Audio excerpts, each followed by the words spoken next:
Everybody remembers Motown, the polish, the glamour, the crossover machine. But inside a converted movie theater in South Memphis, Stax Records was making something roar. Music built from church pain, sweat, heartbreak, and pure feeling. Some of the greatest soul artists of all time came out of that building. And somehow, many of them never became as famous as the Motown stars standing right beside them. One died broke after influencing generations.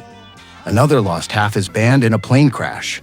And one singer was rejected by Stax before becoming a soul legend somewhere else. Tonight, we are counting down 10 Stax artists who deserved Motown-level fame. Number 10. William Bell, You Don't Miss Your Water, 1961. You really loved me. William Bell did not write, You Don't Miss Your Water trying to chase a hit. He wrote it because he was lonely. That I couldn't see. In the summer of 1961, Bell was in New York touring with the Phineas Newborn Orchestra, far from Memphis, far from home. Missing his girlfriend? One night, while sitting alone in a hotel room during a thunderstorm, a line suddenly came to him. You don't miss your water until your well runs dry. Simple. I kept you crying. But when William Bell sang it, it felt painfully real. The strange part is, Stax barely believed in the record at first. They buried it on the B-side of another single called Formula of Love. But radio DJs immediately flipped the record over. But when you left me, because sometimes the song people remember forever is not the one the label planned to push. It was too honest to ignore. The song slowly became one of the foundations of Southern soul music. Otis Redding covered it. The Byrds covered it. Peter Tosh covered it. Even Bruce Springsteen would later perform it. And somehow, William Bell still never became as famous as many of the artists inspired by his work. That became the story of his career. 'Cause I never thought. Respected by everybody, fully rewarded by almost nobody. Then, decades later, history finally caught up. Now you've left me. In 2017, William Bell won a Grammy at 77 years old. 6 decades after helping shape the sound of soul music itself. The industry finally applauded one of the men who built the foundation. Number 9. The Bar-Kays, Soul Finger, 1967. The Bar-Kays sounded fearless because they were still young enough to believe nothing bad could happen to them. When Soul Finger became a hit in 1967, most of the band members were still teenagers. That makes the story feel even heavier. The session itself was classic Stax chaos. The band was supposed to be recording something completely different. Then Jim Stewart stepped out of the room. The musicians started jamming, and producer David Porter realized something special was happening in real time. Neighborhood kids were brought in to shout Soul Finger into the microphones. Nobody tried to clean it up. Nobody overthought it. They just captured the energy before it disappeared. And that energy became magic. The record cracked the Billboard Top 20 and quickly turned the Bar-Kays into rising stars. Then Otis Redding personally asked them to become his touring band. Imagine that. You were barely out of school, and suddenly you were traveling America with the biggest soul singer alive. Otis even arranged special flights so the boys could get back home in time for classes. That small detail makes what happened next feel heartbreaking. On December 10th, 1967, Otis Redding's plane crashed into Lake Monona. 4 members of the Bar-Kays died with him: Jimmy King, Ronnie Caldwell, Fallon Jones, Carl Cunningham. None of them were older than 19. One-hit record turned them into stars. 6 months later, half the band was gone. And somehow, the survivors still rebuilt the group. That almost feels impossible now. But maybe that was the spirit of Stax, pain refusing to stay buried. If you're still watching and still not subscribed, we might need to have a conversation. Seriously though, we're trying to reach 2,000 subscribers before June 2026, and every single subscribe genuinely helps us keep these forgotten soul stories alive for a new generation. So if you love real music history, subscribe to R&B Vault, like the video, and share it with somebody who loves classic soul music as much as you do. Now, let's get back to the music. Number 8, Eddie Floyd, Knock on Wood, 1966. Knock on Wood was never supposed to belong to Eddie Floyd. That is what makes the story so incredible. At Stax, Floyd was mostly known as a songwriter, a talented one, a reliable one. But still somebody expected to stay behind the scenes. Then one storm changed everything. In 1966, Floyd and guitarist Steve Cropper were staying at the Lorraine Motel in Memphis, writing songs originally intended for Otis Redding. Outside, thunder rolled across the city. Floyd started remembering childhood storms back in Alabama, where he and his brother used to hide under the bed during lightning strikes. Cropper instantly heard the hook. It's like thunder, lightning. The way you love me is frightening. That was the moment the song came alive. By 2 in the morning, they had already called Wayne Jackson to arrange the horns. By sunrise, the record existed. But even then, Stax almost held it back. Jim Stewart thought the song sounded too similar to In the Midnight Hour. That hesitation could have killed the record completely. Instead, Al Bell personally carried it to radio stations and promoted it himself. That decision changed Eddie Floyd's career forever. Knock on Wood became a #1 R&B hit. Then the song escaped its own era. David Bowie performed it live. Amie Stewart turned it into a disco smash. Ringo Starr later called it one of his favorite songs ever. A record meant for somebody else became Eddie Floyd's immortality. And honestly, that feels very Stax. Some of their greatest moments happened almost by accident. Number 7, Carla Thomas, B.A.B.Y. In 1966. Without Carla Thomas, Stax Records might never become Stax Records. That sounds dramatic, but it is true. Before the legendary soul label existed, there was simply a teenage girl in Memphis writing poetry about a crush. At 16 years old, Carla Thomas wrote Gee Whiz, sitting at the family piano. Her father, Rufus Thomas, later brought her to Satellite Records, the tiny studio that would eventually become Stax. Jim Stewart heard the song, and everything changed. Gee Whiz became a national hit. The royalties gave the struggling label desperately needed money.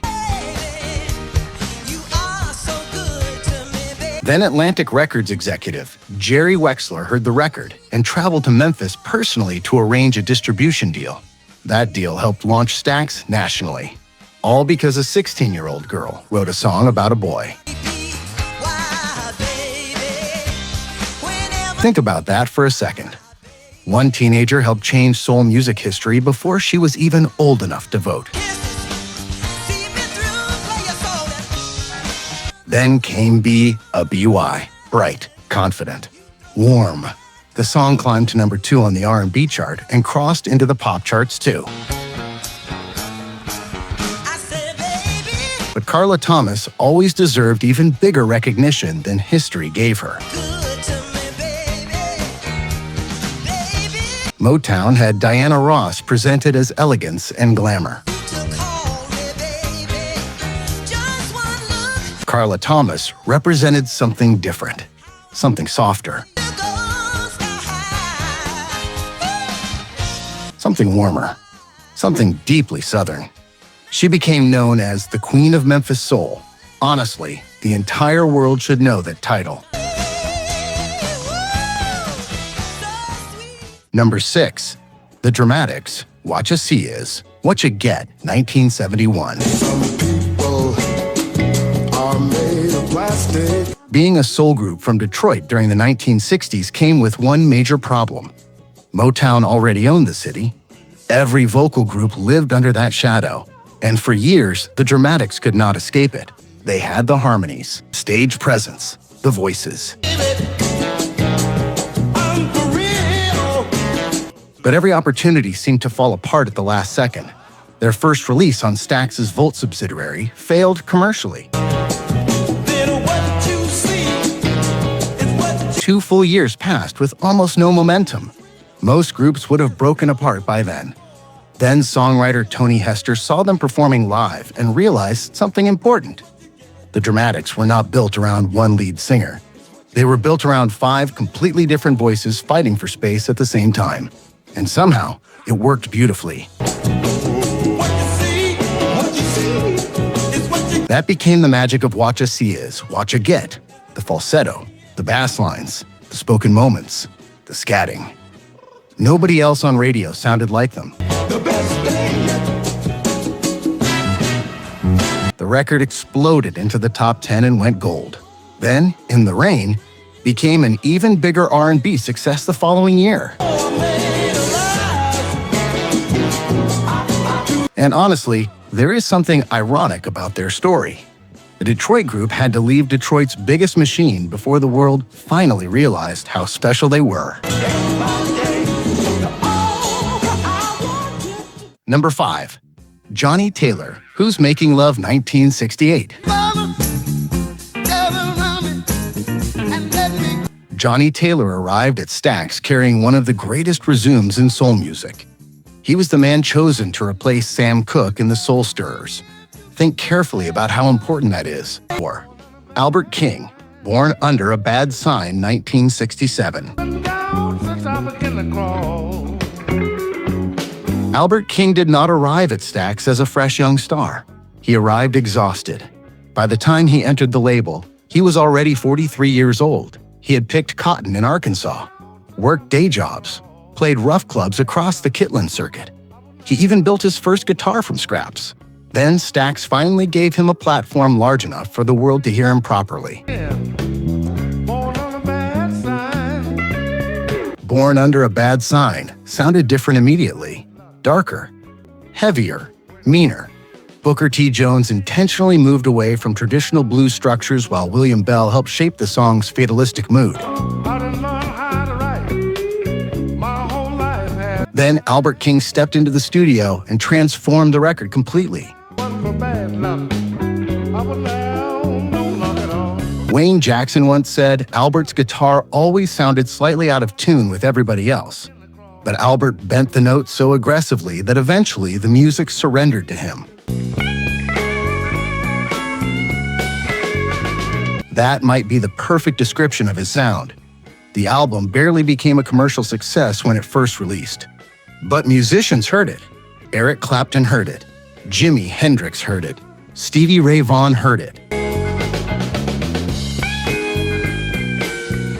Suddenly, Albert King's fingerprints were all over modern guitar music.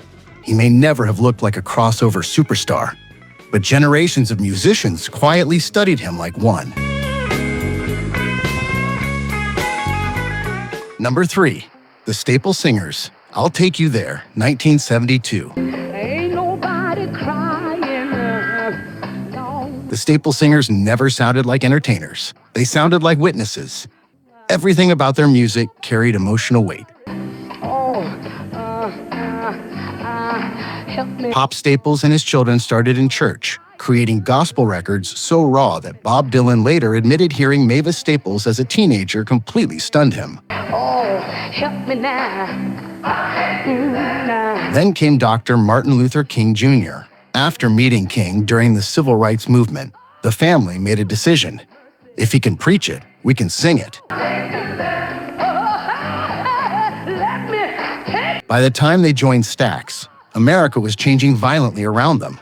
Civil rights battles, political assassinations, social unrest.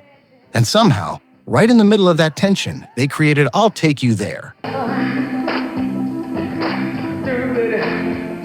The song came from grief. Al Bell had just buried his younger brother after a shooting. While sitting in Arkansas trying to process the pain, he began imagining a place where nobody was worried, nobody was crying, and nobody was lying. At first, Mavis Staples struggled emotionally with the song, so Al Bell stood in the studio singing it himself, trying to show everybody the feeling hidden inside the lyrics. Then something suddenly clicked. The groove slowed down. The room softened. And Mavis stepped fully into the song emotionally. At that moment, I'll Take You There stopped sounding like a normal record. It sounded like relief. The song became a #1 hit on both the pop and R&B charts. But honestly, its impact was much deeper than charts. It felt spiritual. Like America needed somewhere to escape to for a few minutes. And the Staples singers built that place in real time. Number 2, Sam and Dave, Soul Man, 1967.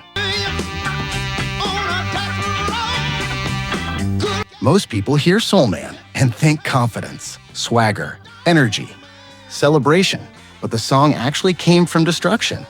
In 1967, Isaac Hayes watched television coverage of the Detroit riots and noticed something strange. Some black-owned businesses had the word soul painted across their doors. It was protection, a warning, a way of saying, this belongs to us. Hayes immediately connected the image to the Passover story in the Bible, where marked doors were spared from destruction. That connection became Soul Man, not just a catchy title, a survival symbol. Hayes and David Porter quickly built the song around a character who had survived struggle and still stood proudly in front of the world, refusing to break. Then Sam and Dave exploded inside the record. Steve Cropper created the famous guitar intro using a Zippo lighter sliding across the strings. During the session, Sam Moore suddenly shouted, "Play it, Steve." They kept it in the final recording. And somehow, that tiny accidental moment became one of the most famous ad-libs in soul music history. Soul Man reached #1 on the R&B chart and nearly topped the pop chart too. But its legacy became far bigger than chart numbers. Because underneath the groove and swagger, the song carried something much heavier. A reminder that Black identity itself could become resistance. 1. O.V. Wright, 8 Men, 4 Women, 1967. I was alone, so lonely and O.V. Wright sounded like heartbreak pushed beyond its limit.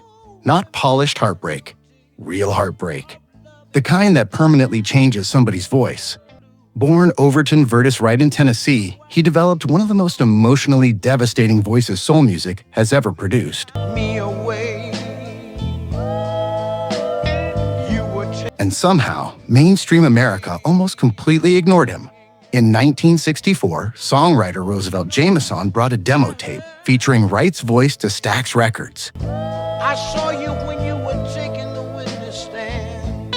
Jim Stewart listened carefully, then rejected it. Too gospel, too raw, too emotional. That decision feels unbelievable now, because the song on that tape, That's How Strong My Love Is, eventually became a soul classic covered by Otis Redding, the Rolling Stones, Rod Stewart, and many others. Stax let that voice walk away. How could they? I knew. And honestly, it may be the greatest mistake in the label's history. Then came 8 Men, 4 Women. A surreal courtroom ballad built around guilt, betrayal, and emotional judgment. Roll down my cheek. Nobody sang pain like O.V. Wright. He did not perform sorrow. He sounded trapped inside it.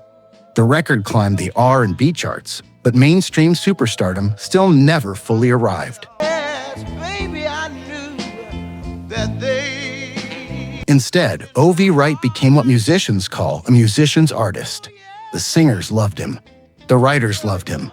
The producers loved him. Then, decades later, hip-hop artists rediscovered him. Wu-Tang Clan sampled him repeatedly. RZA, GZA, and Ghostface Killah openly praised his music. I intend to prove beyond a shadow of doubt that we are innocent. Another generation finally heard what soul fans already knew. But O.V. Wright himself never fully got to enjoy that recognition. And true love is not a crime. He died in 1980 at only 41 years old, broke, underappreciated, still carrying one of the greatest voices ever recorded. Lord, that's the jury of love. One rejected tape changed the history of Stax forever. And somewhere inside that story is the tragedy of soul music itself. Sometimes, the greatest artists are ignored not because they lack talent, but because the world is not emotionally ready for how real they sound. Motown gave us timeless music, but behind those records were stories most people never heard. If this video changed the way you hear these songs, make sure to like the video and subscribe to R&B Vault for more deep dives into classic R&B and soul history. And if you want another story the music industry never fully told, click the video popping up on your screen right now. I'll see you there. That's the jury of love.